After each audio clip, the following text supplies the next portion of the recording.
তো প্রথমে আমি একটা 10 ইঞ্চির টুকরো কাপড় নিয়ে নিয়েছি, মানে লম্বাটা 10 ইঞ্চি আর চওড়াটা হচ্ছে 6 ইঞ্চি। তারপর এরকম দুটো কাপড় নিতে হবে। তারপরে আমি ফোল্ড করলাম, তোমরা দেখতে পাচ্ছ কীভাবে ফোল্ড করলাম। এবার একটা সুই দিয়ে আটকায় রাখতে হবে, নাহলে সরে যাবে কাপড়টা। তারপরে এই দিকটায় 1 ইঞ্চি আর এই দিকটায় 1 ইঞ্চি দিয়ে একটু মিলিয়ে নিলাম। তোমরা দেখতে পেয়েছো আশা করি। কারোর যদি বুঝতে প্রবলেম হয় অবশ্যই কমেন্টে জানাবা। তো যাই হোক, তারপরে কাপড়টাকে মিশে করে ভালো করে আমি কেটে 4 টুকরো করে নিলাম। এরপরে আমি সেলাই করতে চলে গেলাম মেশিনে। তো তোমরা দেখতে পাচ্ছ আমি এখন সেলাই করতেছি। হয়তো তোমরা বুঝতে পারোনি যেটা আমি কি বানাচ্ছি, ইন্ট্রো দেওয়া হয়নি। তো আমি এখন মাস্ক বানাতে চলে আসলাম, কারণ আমার ডাস্টি অ্যালার্জি, ওই জন্য আমার মাস্ক দরকার। আর বাজারে মাস্ক পাওয়া যায় না, কারণ সিজন অনুযায়ী, সিজন বলতে করোনা চললো, আমার মাস্ক যেখানে সেখানে।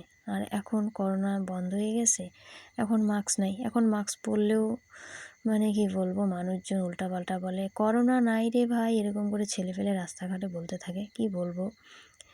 যাই হোক, আমি সেলাই করতেছি, তোমরা হয়তো দেখে বুঝতে পারতেছো, আর আমাকে বলার প্রয়োজন নাই। যদি বুঝতে অসুবিধা হয় তাহলে আমাকে বলবা। এর মধ্যে আমি আরেকটা বানাবো, কারণ এটা অনেক দিন আগের ছিল, ভিডিওটা অনেক দিন পর পেলাম, তাই ভাবলাম যে ভিডিওটা একটু এডিট করে দিয়ে অনেকের সুবিধা হবে। অনেকের ডাস্টে অ্যালার্জি, কোল্ড অ্যালার্জি থাকে, তো আমারও ডাস্টে অ্যালার্জি, তাই আমার মাস্কটা প্রয়োজন। এটা আমি বানিয়েছিলাম গ্রীষ্মকালে, শীতকাল চলে আসে, এখন শেষ। তো যাই হোক, এখন আমি বানাচ্ছি। অনেকে জানে না কেন মাস্ক পরি, অনেকে বলে কেন মাস্ক পরে, কী প্রবলেম, নাকি লুকোতে চাচ্ছে।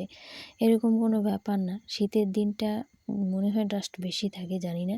শীতের দিনটা আমার অ্যালার্জিটা বেশি হয়, গরমের দিনটা অ্যালার্জিটা কম হয়।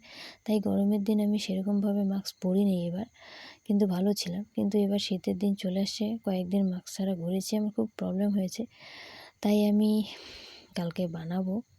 এটা অনেক দিন আগে গ্রীষ্মকালে বানিয়েছি, এটা শেষ হয়ে গেছে, ওটা কোথায় হারিয়ে ফেলছি বলতে পারতেছি না। তো শুধু ভিডিওটা আছে, তাই ভাবলাম যে এডিট করে আপলোড দিয়ে দিই, তাই ভিডিওটা আপলোড দিতে চলে আসলাম। তো তোমরা দেখতে পাচ্ছ মাস্কটা আমি কেটে নিলাম। এটা বাড়ির যে কোনো টুকরো কাপড় থাকলে ওটা দিয়ে বানাতে পারেন। আর ইলাস্টিকটা কিনে নিয়ে আসবে, ওটা 5 টাকা না 10 টাকা মিটার, ঠিক আছে। তো ওটা একটু দিলেই হবে, কারণ ওটা আটকানোর জন্য শুধু। তো তোমরা দেখতে পাচ্ছ মাস্কটা তৈরি হয়ে গেছে। এখন চারপাশটা একটু সেলাই করে নিতে হবে। আর আমি এই যে ইলাস্টিক নিয়েছি, এখানে 4 ইঞ্চি নিয়েছি। আর যার যতটা, অনেকের থাকে গাল মানে মুখটা অনেক বড় থাকে, তার একটু বেশি লাগবে।